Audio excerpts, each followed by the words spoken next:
સુરતના મોટા વરાછામાં એક આધેડે પોતાના મોપેડની ડિક્કીની જગ્યાએ બીજા વ્યક્તિની મોપેડની ડિક્કીમાં પૈસા મૂકી દીધા હતા।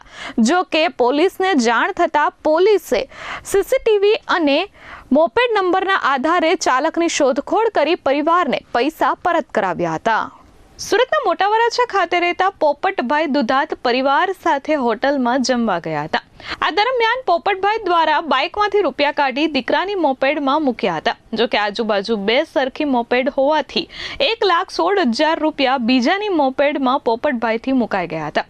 ઘરે ગયા બાદ રૂપિયા ન મળતા તેઓ તાત્કાલિક ઉતરાણ પોલીસ મથકે પહોંચ્યા હતા। પોલીસે તાત્કાલિક કાર્યવાહી કરી હતી અને સીસીટીવી અને મોપેડના નંબરના આધારે ચાલકનો પત્તો લગાવ્યો હતો। મોપેડ ચાલકને પણ ખબર ન હતી કે તેની મોપેડમાં 1,16,000 રૂપિયા ડિક્કીમાં પડ્યા છે।